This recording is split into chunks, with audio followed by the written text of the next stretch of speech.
Deixe que os mortos sepultem os seus mortos. Jesus, Lucas, capítulo 9, versículo 60.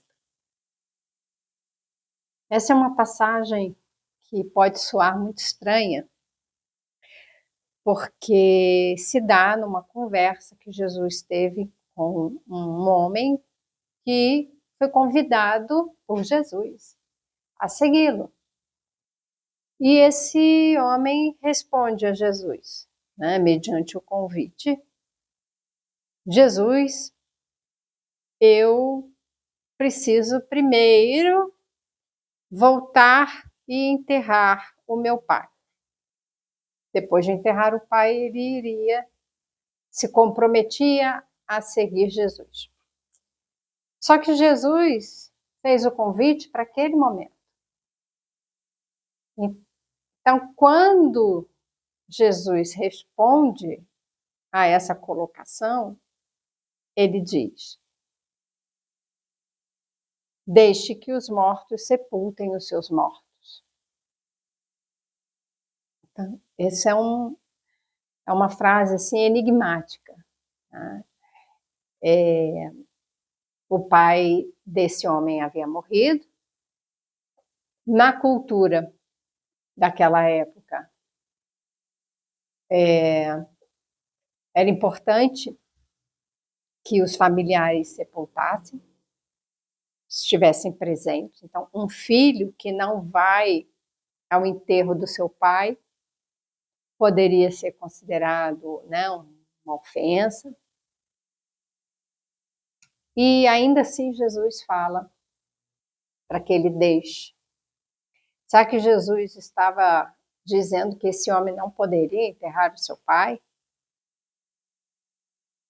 E quem são os mortos para sepultarem os mortos? Diante disso, nós estamos no livro Alguém Me Tocou, do José Carlos de Luca. Esse é o capítulo Sepultem os seus mortos. E particularmente eu gosto dessa passagem por conta de uma situação que eu vivi. E eu estava conversando com o meu marido e ele falou: deixe que os mortos sepultem os seus mortos. E aquilo tocou em mim de uma forma que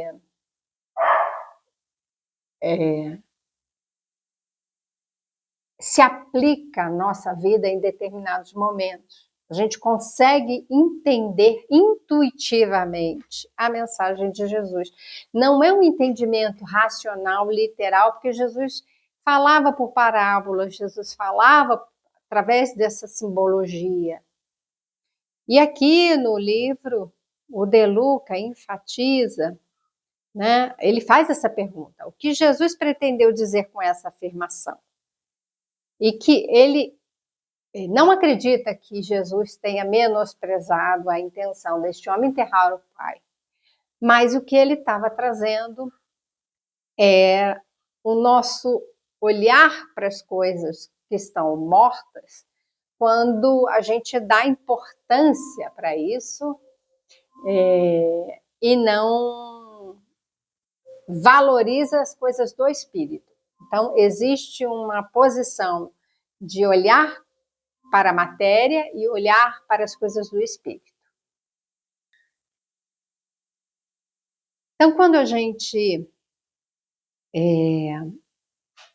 dá valor às coisas materiais podem ser consideradas as coisas mortas.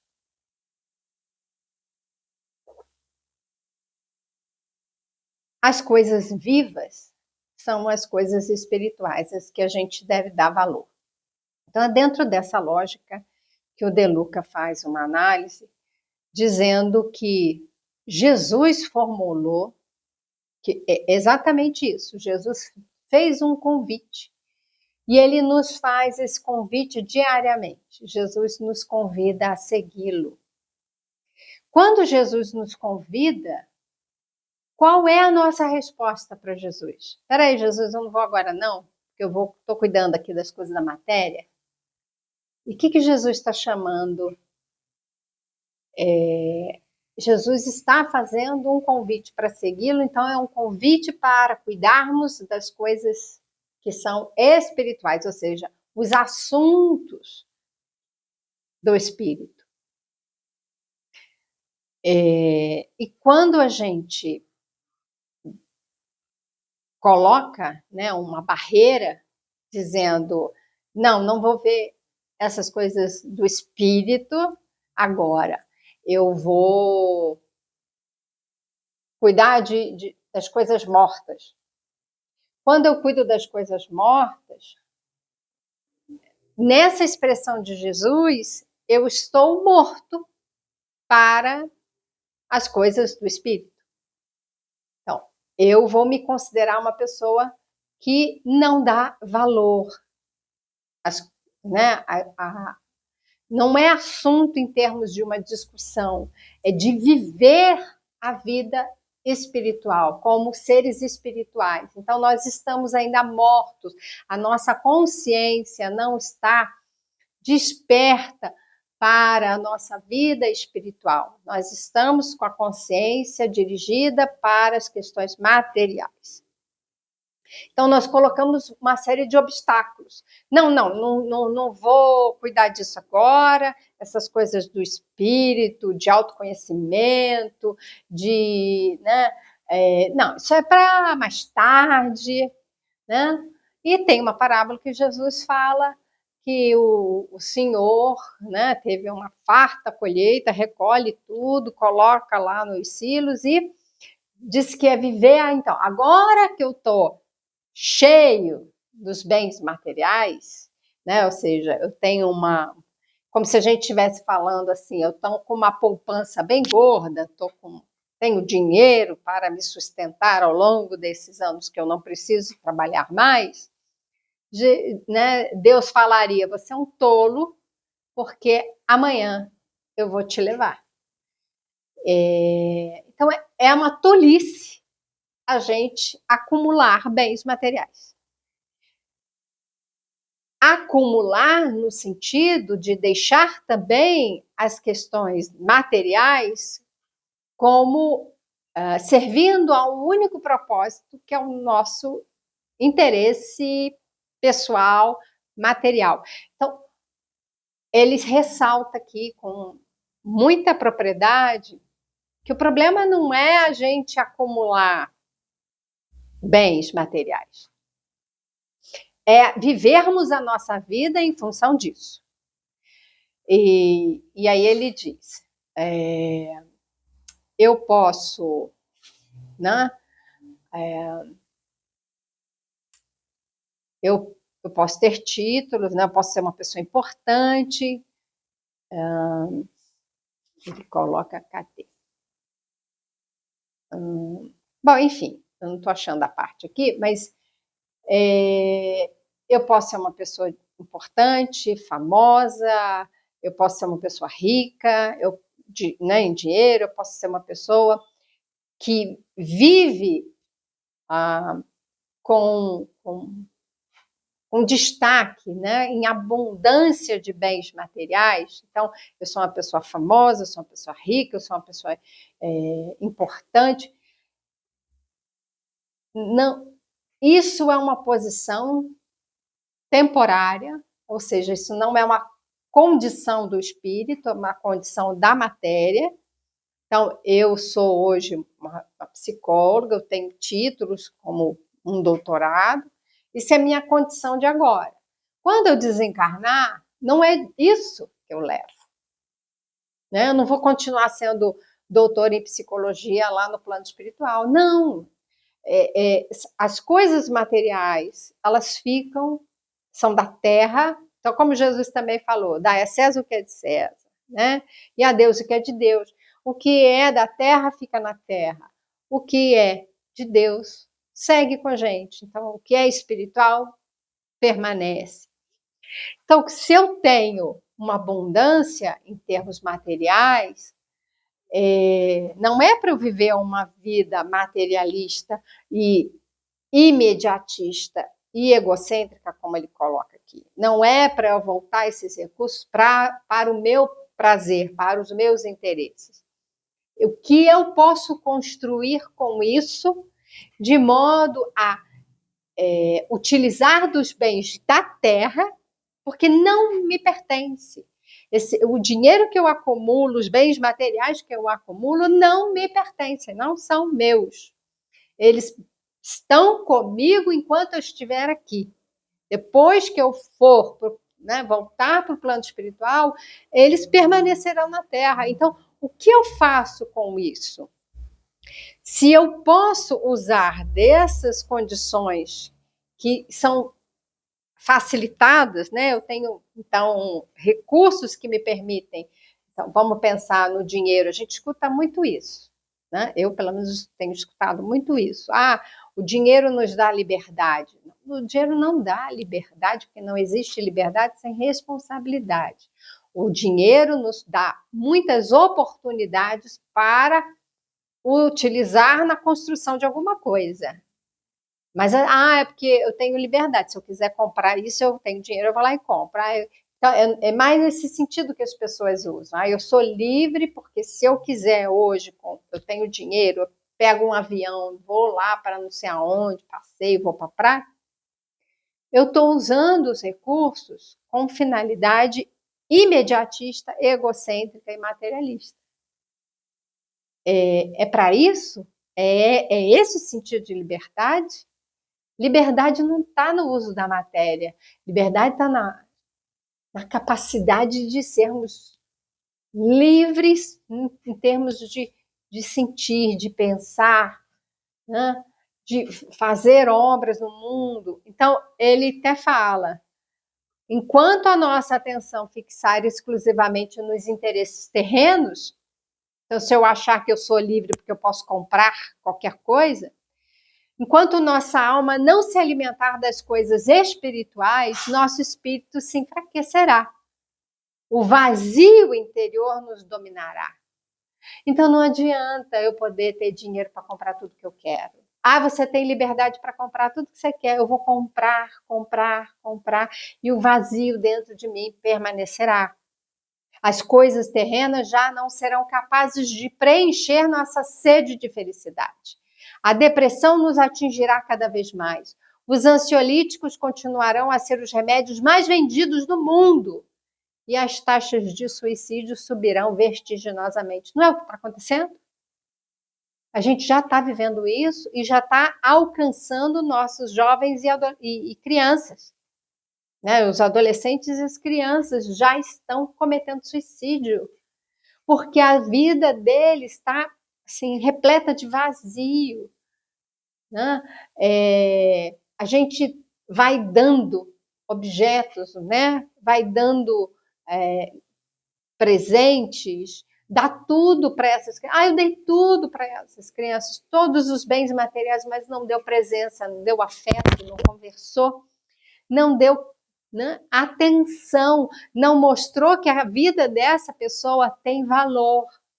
Então, quando Jesus nos faz o convite, vem comigo, vem seguir uma vida que é o caminho. Não se desvie desse caminho da felicidade, porque é somente ali que você vai encontrar felicidade. Você não vai encontrar felicidade com os mortos. Então, não vá enterrar os mortos, porque senão nós estaremos nos revelando mortos também.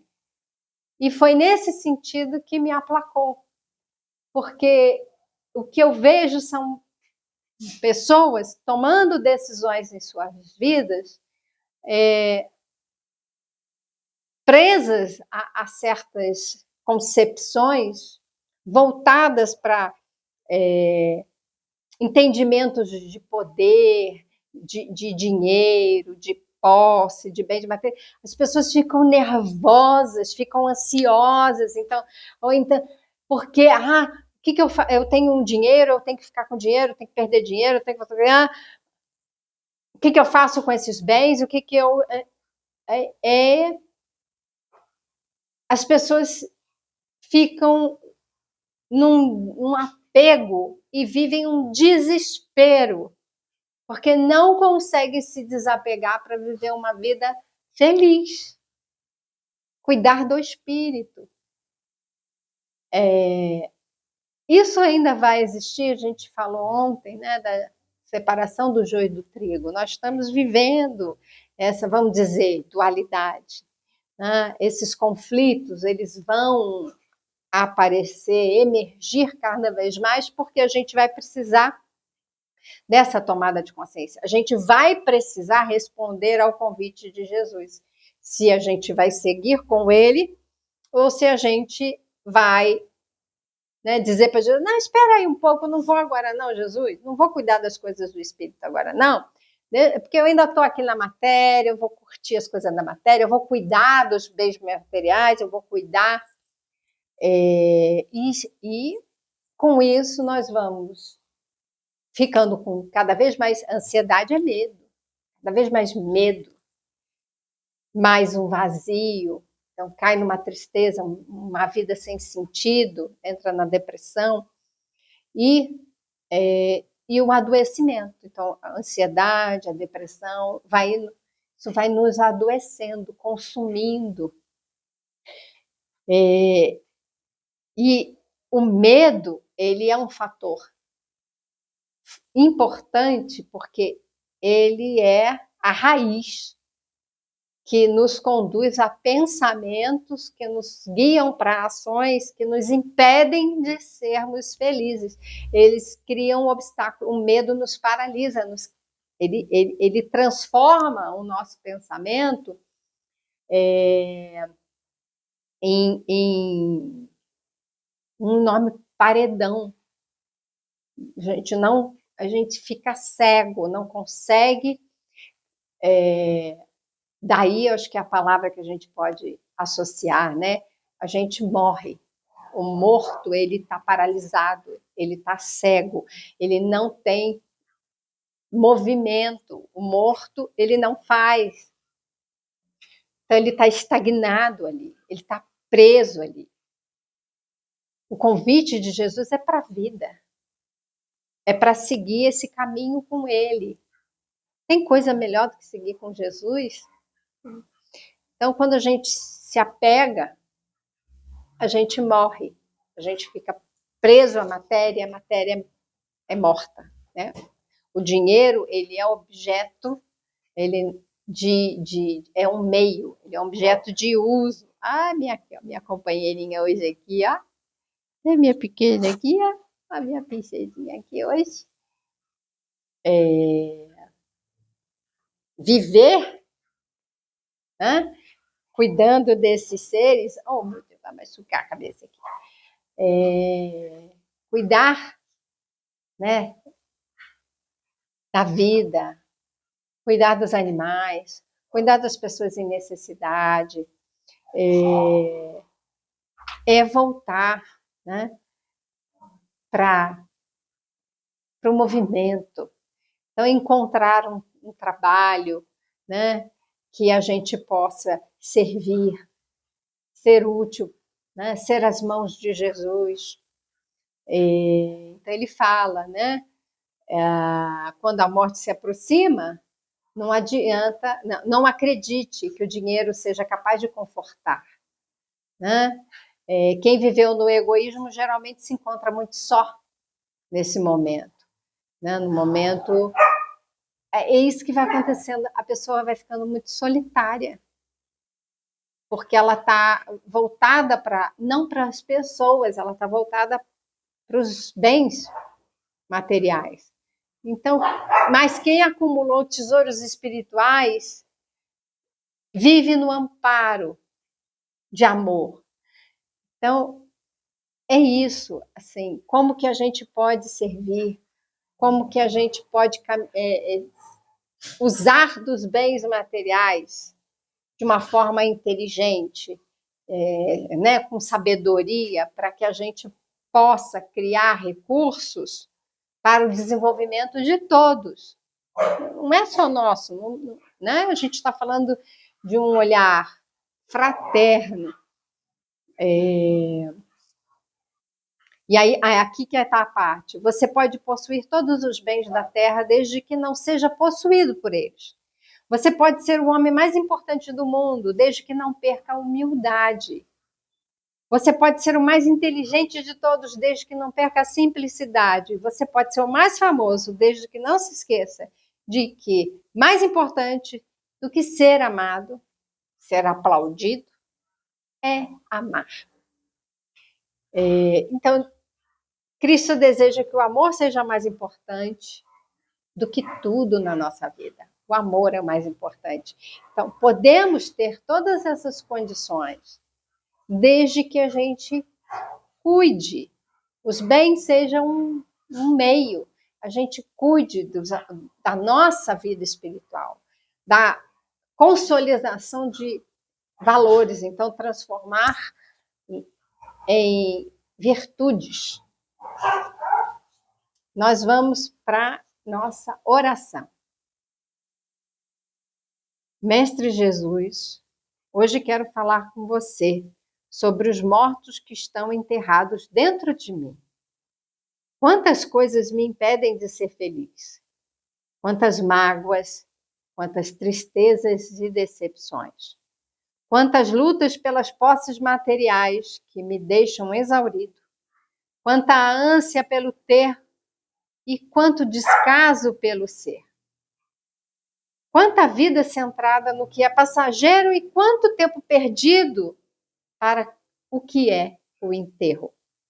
Ajude-me, Cristo amigo, a enterrar o que não pode dar a vida com o que tanto sonho. Ajude-me a sepultar mágoas, tristezas, pelo remédio do perdão. Ajude-me a sentir o quanto Deus me ama, para que eu possa definitivamente me amar também. Como me sinto morto sem amor. Não quero mais sentir isso dentro de mim. Não quero esse vazio que me angustia, essa dor que não passa.